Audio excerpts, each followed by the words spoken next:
제가 봉독을 하겠습니다. 범사에 감사하라. 이것이 그리스도 예수 안에서 너희를 향하신 하나님의 뜻이니라. 아멘. 할렐루야. 감사합니다. 비자업 축복하며 잘 되고 있습니다. 더 잘 될 것입니다.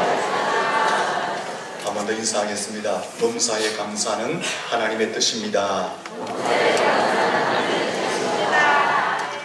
범사에 감사하며 살 수 있기를 예수님 이름으로 축복합니다. 헬렌 켈러라는 여인을 많이 들어보셨을 것입니다. 이 헬렌 켈러는 보지도 못하고 듣지도 못하고 말하지도 못하는 삼중고를 겪으며 살던 여인이었습니다. 헬렌 켈러에게는 감사의 조건이 전혀 없었습니다. 그럼에도 불구하고 그녀는 이렇게 감사를 했습니다. 나는 받은 것이 너무 많아서 받지 못한 것이 무엇인지 생각할 겨를이 없다. 그렇게 감사의 고백을 했습니다. 삼중고를 겪는 헬렌 켈러에게 받은 것이 무엇입니까? 그녀가 받은 것은 삼중고의 고통입니다. 볼 수 없는 눈, 들을 수 없는 귀, 말할 수 없는 입을 가졌을 뿐입니다. 그럼에도 불구하고 그녀는 없는 것 때문에 괴로워하거나 집착하거나 고민하지 아니하고 오히려 자기에게 주어진 것, 자기가 받은 것, 자기가 가지고 있는 것들을 생각하면서 그것들을 하나님께 감사했던 것입니다. 참으로 대단한 감사를 드린 것 같습니다. 시편 30편 11절에 보면 주께서 나의 슬픔이 변하여 내게 춤이 되게 하시며 나의 베옷을 벗기시고 기쁨으로 띠띠우셨다 라고 찬양합니다. 어떤 찬양입니까? 지금 내가 슬픔 가운데 빠져 있지만, 지금 내가 환난 가운데 빠져 있지만, 죽음의 베옷을 입고 있는 듯 하지만 하나님은 살아계셔서 나의 슬픔과 나의 환난을 변하여 춤이 되게 하시며 내가 입은 죽음의 절망의 베옷을 벗겨버리시고 기쁨으로 바꾸실 것을 믿고 확신하며 나는 기뻐한다, 찬양한다, 이렇게 고백을 한 것입니다. 우리의 삶 가운데도 이런 감사와 찬양이 넘쳐나기를 예수님 이름으로 축원합니다. 지금 나의 현실이 좀 위태롭다 할지라도 삼중고의 고통을 겹겹이 겪고 있다 할지라도 절망의 늪에 빠져 있다 할지라도 다시 회복시켜 주실, 다시 나를 재건하실 그 하나님의 살아계심을 믿고 하나님을 향해서 기뻐하며 찬양하며 감사할 수 있기를 예수님 이름으로 축원합니다. 나의 슬픔과 나의 환난이 변하여 춤이 되게 하시며 내가 입은 죽음과 절망의 베옷을 벗겨버리시고 내 삶에 기쁨을 허락하실 그 하나님의 역사하심을 기대하며 오히려 기뻐하며 감사하며 찬양하는 삶을 살 수 있기를 예수님 이름으로 축원합니다. 감사는 크게 두 가지로 구분할 수가 있습니다. 첫째는 상대적인 감사입니다. 한번 따라 하겠습니다. 상대적인 감사가 있습니다. 상대적 감사라는 것은 다른 사람과 비교해서 더 나은 것이 있기 때문에 혹은 하는 일이 잘 되어서 하는 감사를 상대적인 감사라고 말합니다. 남들보다 비교해 보니까 더 많이 가지고 있고 남들보다 비교해 보니까 더 잘 살고 더 예쁘고 더 많이 배웠어. 그리고 내 삶에 부족한 것이 없고 조건들이 충족되어져 있고 성공하고 하는 일이 잘 되었기 때문에 하는 감사, 그것을 상대적인 감사 혹은 조건부 감사라고 말을 한 것입니다. 여러분, 이런 감사도 참 귀한 것입니다. 왜 그럴까요? 이 시대는 감사를 잃어버린 시대이기 때문에, 감사를 잃어버렸을 뿐 아니라 배은 망덕한 시대이기 때문에, 은혜를 원수로 갚는 시대, 수고와 예성을 비난하는 시대로 흘러가고 있기 때문에, 이런 시대에 상대적인 감사, 조건부 감사도 귀한 것이다 라고 말할 수 있는 것입니다. 하지만 이런 감사에는 단점이 있습니다. 조건과 이유와 까닭이 사라지면 감사도 함께 사라진다라는 것입니다. 남들보다 비교해서 더 좋은 것 때문에 감사했는데 좋은 것이 사라지면 감사도 사라지는 것입니다. 물질 때문에 감사했는데 물질이 사라지면 감사도 사라지는 것입니다. 건강, 환경, 권력, 평안, 어떤 조건들로 인하여서 감사했는데 그 조건들이 사라지면 감사도 사라진다라는 것입니다. 더 잘되고 더 형통해서 감사했는데 안 되고 꼬이고 막히면은 감사가 사라진다라는 것입니다.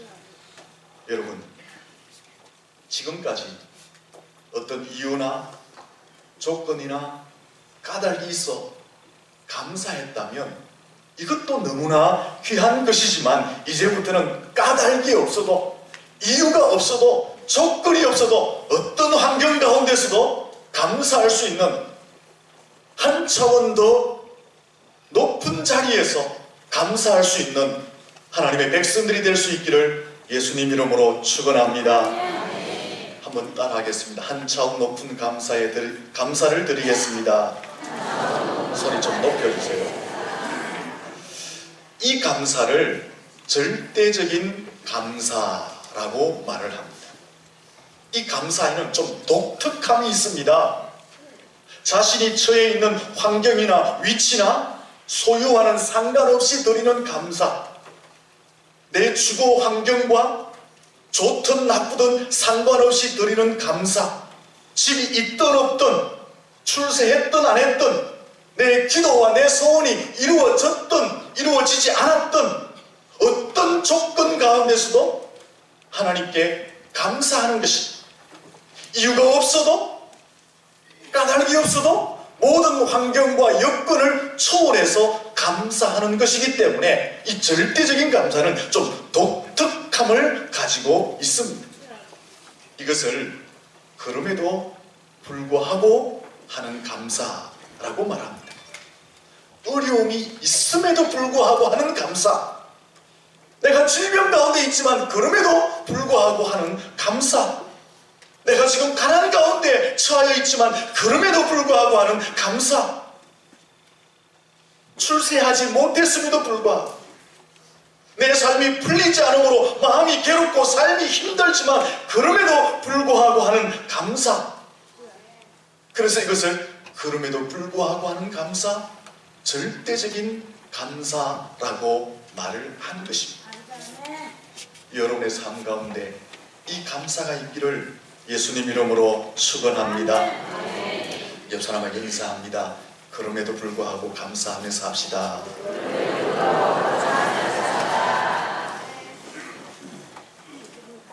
오늘 본문에서 이 감사를 하라고 말씀하고 있습니다. 본문을 같이 한번 읽어보겠습니다. 범사에 감사하라. 이것이 그리스도 예수 안에서 너희를 향하신 하나님의 뜻이니라. 아멘. 범사에 감사하라.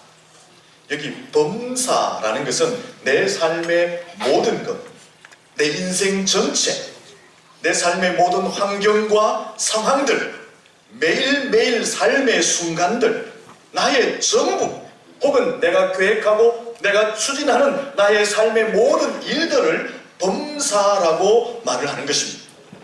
좀 더 넓게 설명하면 여기 범사라는 것은 좋은 일, 기쁜 일, 성공적인 일, 잘 되는 일, 행복한 일만 포함되는 것이 아니라 좋지 않은 일, 슬픈 일, 괴로운 일, 불행한 일, 아프고 힘든 일들도 범사에 포함되는 것입니다. 그러므로 범사에 감사하라 라는 것은요, 잘 될 때만, 어떤 이유가 있을 때만, 조건이 좋을 때만, 까닭이 있을 때만 감사하라는 것이 아닙니다. 잘 안 될 때도 감사하라는 것입니다. 이유가 없고 조건이 없고 까닭이 없어도 감사하라는 것이 범사에 감사하라라는 말씀인 것입니다. 풍년을 주셨기 때문에 감사할 뿐 아니라 흉년 때도 감사하라는 것입니다. 내가 건강하기 때문에 감사할 뿐 아니라 건강하지 않아도 감사하라라는 것입니다. 내가 직장에서 사업장에서 잘 될 때에도 물론 감사해야 되지만 잘 되지 않을 때도 감사하라는 것입니다.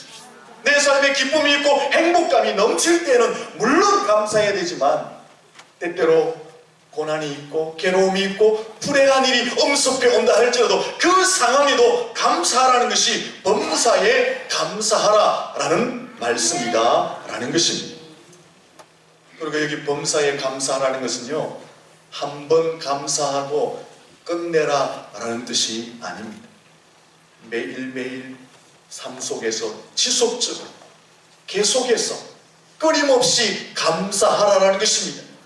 내 삶의 모든 환경과 여건과 상황을 초월하여서 지속적으로 계속적으로 끊임없이 감사하라, 이것이 범사에 감사하라 라는 말씀의 내용입니다. 본문을 자세히 보시면 이 범사에 감사하라는 것을 명령하고 있다는 것을 알 수가 있습니다. 감사 한번 해볼래? 감사 한번 해보면은 참 좋은데 한번 해봐, 이렇게 우리를 다독거리거나 우리를 권면하면서 범사에 감사해 볼래? 라고 말씀하는 것이 아니라 반드시 마땅히 꼭 해야 할 일이 있는데 그것은 범사에 감사하는 것이다 라고 명령하고 있는 것입니다. 이유되지 마라, 핑계대지 마라. 너의 인생 가운데 해야 할 것은 이유 불문하고 핑계대지 말고 범사에 감사해야 할 것이다 라고 오늘 성경에는 말씀하고 있는 것입니다. 무슨 뜻이에요? 내 삶의 모든 환경을 초월해서 심지어 악조건 속에서 지속적으로 끊임없이 계속해서 범사에 감사하라 라고 말씀하고 있는 것입니다. 범사에 감사할 수 있기를 축원합니다. 우리 옆 사람에게 인사합니다. 범사에 감사합시다.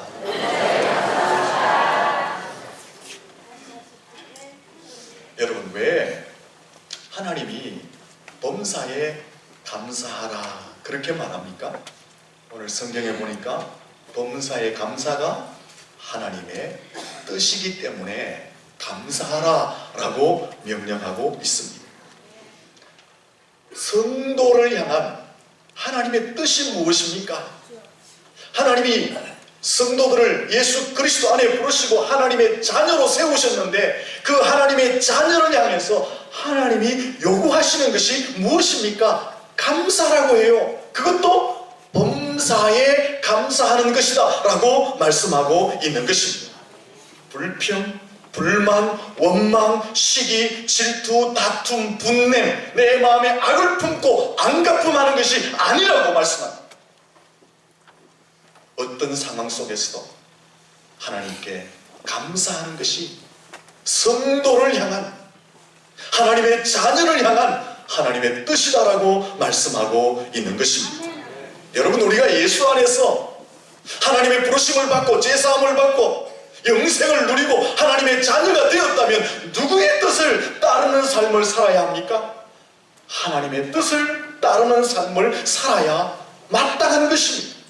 오늘 성경에서는 그 하나님의 뜻이 범사에 모든 상황과 환경과 여건을 초월하여 심지어 내가 악조건 속에 있다 할지라도 감사하는 것이 하나님의 뜻이다라고 말씀하고 있는 것입니다. 여러분, 불평도 하지 말라고 명령하고 있습니다. 불평 안 했으면 좋겠는데, 불평 안 하는 것이 신상에 이로운데, 이렇게 하나님이 권면하는 것이 아니라 불평하지 말라라고 불평도 명령하고 있습니다. 이유를 불문하고 핑계를 대지 말고 너의 삶의 모든 환경에서 불평을 하지 말라, 그렇게 명령하고 있습니다. 왜 하나님이 불평하지 말라고 말씀하실까요? 불평하는 것은 하나님의 뜻이 아니라, 불평은 마귀가 사람들을 붙들고 사람들의 인생을 도적질하고 죽이고 멸망시키기 위해서 사용하는 강력한 수단이기 때문에, 그 불평에 붙들리면 사단에게 붙들리고 인생이 실패하기 때문에 하나님은 불평도 하지 말라라고 명령을 하고 있는 것입니다. 신학자 칼빈은 마귀의 세계는 감사가 없고 불평만이 존재한다, 그렇게 말했습니다. 그래서 불평도 하지 말라고 명령하고 있는 것입니다. 여러분, 이런 의미를 한번 생각하면서 우리 본문 말씀을 다시 한번 읽어봤으면 좋겠습니다. 같이 읽습니다. 범사에 감사하라. 이것이 그리스도 예수 안에서 너희를 향하신 하나님의 뜻이니라. 아멘. 이 말씀은 불평하지 말고 모든 것을 초월하여 범사에 감사하라. 좋은 것이 있을 때뿐 아니라 조건이 맞지 않아도, 이유가 없어도, 까닭이 없어도 좀 힘들고 위태로운 삶의 지경에 있다 할지라도 그 순간에도, 질병과 눈물과 고통이 있다 할지라도 그 순간에도 감사하라 라고 하나님이 명령하고 있는 말씀입니다. 이것이 하나님의 뜻이라고 말씀하고 있는 것입니다. 사랑하는 성도 여러분, 범사에 감사할 수 있기를 예수님 이름으로 축원합니다. 그러면 이 본문의 말씀을 기록한 사람은 사도 바울입니다. 이런 질문을 던지고 싶지요. 사도 바울, 니는 범사에 감사하라 했는데 니는 범사에 감사했나? 이런 질문을 던지고 싶지 않나요? 이 사람들의 마음이라는 게 희한해요. 누가 말하면은 그대로 좀 받으면 좋은데 마음에서 어떤 이야기 합니까? 니는 요런 말을 해요. 요런 말. 그렇지 않습니까? 사도 바울이 범사에 감사를 했는데 바울 자신은 도대체 어떤 삶을 살았느냐? 예! 사도 바울은요, 모든 상황과 환경과 여건을 초월해서 하나님께 영광과 감사를 올려드리는 삶을 살았습니다. 고린도 후서 11장 후반부에 보면 예수님 때문에 고난받은 바울의 고난을 소개하고 있습니다. 매를 여러 번 맞았습니다. 40에 하나 감한 매도 맞았습니다. 감옥에 여러 번 갇혔습니다. 몇 번 기절할 정도로 두들겨 맞기도 했습니다. 길의 위험과 산의 위험과 강의 위험과 강도의 위험과 도시의 위험과 또한 같은 동족 유대인들로부터 핍박을 받기도 하고 이방 사람들에게도 핍박을 받았습니다. 다메섹에서도 에베소에서도 핍박과 환난을 당하였습니다. 그가 로마에 갔을 때는 로마에서는 대부분 감옥 생활을 하였습니다. 바울은 예수를 만난 이후에 예수 때문에 계속되는 핍박과 환난과 박해를 받는 삶을 살았습니다. 그럼에도 불구하고 바울은 예수를 위해서 핍박을 받고 고난을 받고 환난을 받은 것을 이렇게 고백합니다. 내가 예수 때문에 받은 핍박, 환난, 고난, 나는 그것을 영광스럽게 생각한다. 나는 그것을 기쁘게 생각한다. 나는 그것을 감사하게 생각한다라고 바울은 고백을 하였습니다. 예수 때문에 당한 고난이 나에게는 기쁨이요, 나에게는 영광이요, 나에게는 감사합니다고 바울은 고백을 하였던 것입니다. 어떻게 사도 바울은 예수님 때문에 모든 것을 잃어버리고 핍박과 고난을 받았음에도 불구하고 그 자체를 기쁨이라고 고백하고 그것이 영광이라고 고백하고 그것이 내 삶의 감사의 제목이라고 고백을 할 수 있었느냐 하는 것입니다.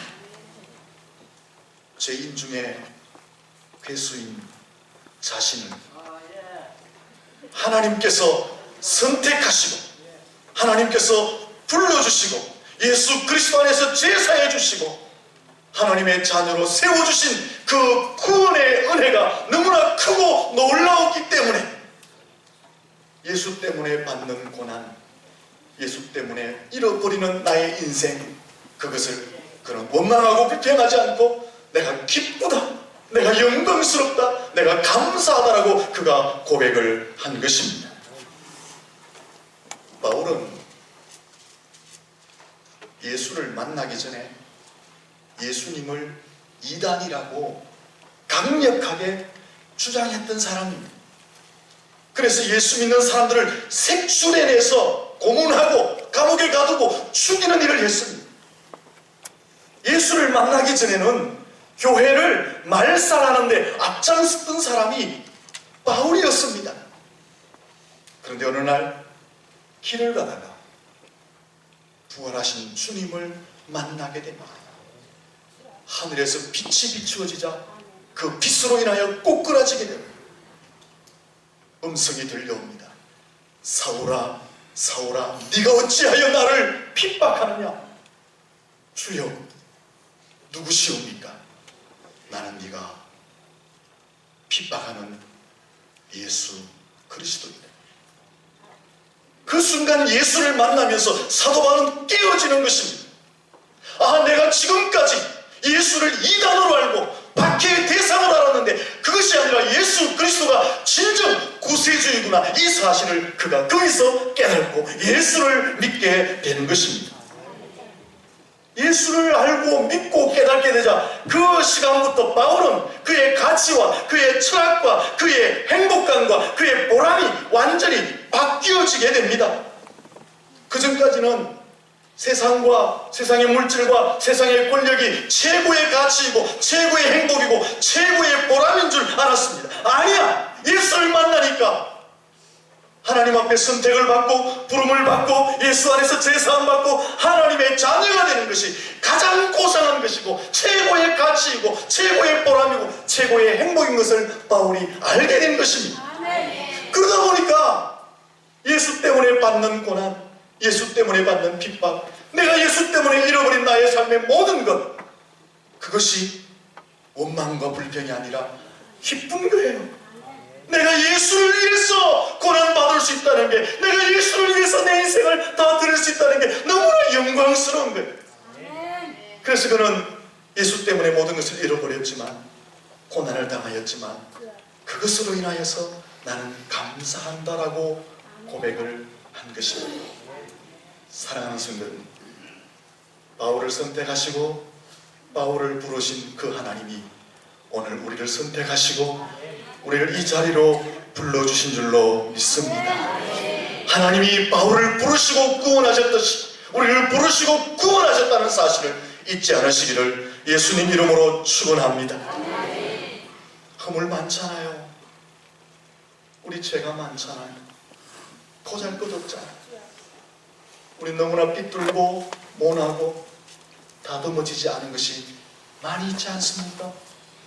그럼에도 불구하고 하나님은 사랑 안에서 우리를 선택하시고 우리를 부르시고 예수님 안에서 죄사함 받게 하시고 천국 백성이 되게 하신 줄로 믿습니다. 하나님은 우리를 부르셔서 죄사해 주시고 천국 백성 삼으시기 위해 그의 독생자 예수 그리스도를 십자가에 내어주셨습니다. 예수 그리스도의 피를 죗값으로 지불하셨습니다. 예수 그리스도의 생명을 담보로 하시고 우리를 부르시고 제사해 주시고 하나님의 자녀 삼아 주신 줄로 믿습니다. 우리가 이 사실을 분명히 안다면, 이 사실 하나만 가지고도 모든 삶의 환경을 초월하여 범사에 감사하는 삶을 살게 될 줄로 믿습니다. 여러분, 하나님께서 우리를 부르시고 예수님 안에서 구원해 주신 줄로 믿습니다. 이 사실을 확신할 수 있기를 축원합니다. 그렇다면 하나님께서 우리를 부르셔서 예수 안에서 구원시켜 주셨다면 하나님께서는 우리를 향해서 최고의 대우를 해 주신 것입니다. 왜 그렇습니까? 예수님을 십자가에 내어주시고 예수의 피값을 대신 지불하시고 예수의 생명을 담보로 우리를 부르시고 구원해 주셨기 때문에 하나님은 우리에게 최고 최대의 대우를 해 주신 줄로 믿습니다. 빌라도에게도 주지 않았던 구원입니다. 당시 가장 힘 있었던 황제 시저에게도 주지 않았던 구원입니다. 위대한 정치가들, 탁월한 석학들에게도 주지 않았던 그 구원을 예수님을 내어주시고 예수의 핏값을 지불하시고 예수의 생명을 담보하시고 우리를 부르시고 구원해 주셨다는 것은 하나님께서 우리를 최고 대접해 주시고 최고 인정해 주셨다라는 것입니다. 여러분이 이 구원의 은혜를 안다면, 하나님이 나를 최고로 인정해 주신, 최고로 대접해 주신 이 사실을 안다면 어떻게 우리가 범사에 감사하지 않을 수가 있겠습니까? 범사에 감사할 수 있기를 축원합니다. 여러분, 이 구원은요, 이 은혜는 세상 무엇과도 바꿀 수가 없는 최고의 가치이고 최고의 행복인 줄로 믿습니다. 여러분, 여러분의 인생의 가치, 여러분의 인생의 보람, 여러분의 인생의 행복을 세상적인 물질, 명성, 조건들에서 찾지 마십시오. 여러분의 삶의 무게, 이것을 세상적인 것들에서 여러분의 인생의 무게를 찾지 마십시오. 세상적인 것들은 다 하룻밤 자고 나면 사라지고 없어질 허무한 것들입니다. 여러분, 이것 하나만 기억하시고 판단하십시오. 하나님께서 나를 구원하시기 위해서 예수님의 핏값을 지불하시고 나를 대신에 구원해 주셨다. 이것은 하나님이 나를 최대의 대우를 해 주신 것이다. 하나님께서 나 같은 평범한 인간, 나 같은 무명의 사람 구원해 주시기 위해서 독생자 예수님을 내어주셨다. 이것은 나를 가장 존귀하게 대우해 주신 것입니다. 내 인생 가운데 최고 최대의 대접을 해 주신 것입니다. 여러분의 세상의 가치, 세상의 행복, 삶의 무게를 세상적인 것에 두지 마시고 천지 만물을 창조하신 하나님이 나를 가장 존귀하게 대우해 주시고 나를 가장 최고의 대접해 주신 이 가치에 여러분의 인생의 행복을 바라볼 수 있기를 예수님 이름으로 축원합니다. 여러분이 이 사실을 확신한다면 여러분의 인생은 삶의 모든 것을 초월하여 감사하며 살아가게 될 줄로 믿습니다. 옆 사람에게 인사할까요? 하나님이 최고로 대우해 주셨습니다. 우리 부족해도요, 하나님 보시기에는 우리가 최고 믿습니다. 예수님 내어주시고 우리를 구원해 주셨습니다. 이게 우리의 인생의 가치고 인생의 보람이고 행복인 줄로 믿습니다. 결론입니다. 어떤 공장에 기계가 고장이 났어요. 사장이 기술자를 불러왔어요. 그 기술자가 고장난 기계를 잠시 보더니만 10분 만에 후딱 고쳐버렸어요. 기술자가 청구서를 씁니다. 수리 비용 10,000원, 기술 비용 9만원 했어요. 그래서 10만원을 청구했어요. 사장이 보더니만 너무한 거예요. 그래서 따졌습니다. 아니 10분 만에 고쳐놓고 기술 비용을 어떻게 9만원 달라카노? 기술자가 말합니다. 사장님, 사장님은 고장난 기계 맨날 며칠 봐도 원인 못 찾아요. 원인 찾아도 맨날 며칠 고쳐봐요. 고치는가. 그러니까 사장이 할 말이 없어서 돈을 다 줬다고 합니다. 여러분, 기술이 있으면, 비법이 있으면요, 남들은 어렵지만 그 사람은 쉬운 거예요. 금방 고치는 거예요. 하지만 기술이 없고 비법이 없으면 시간도 물질도 정열도 다 소비하게 되는 것입니다.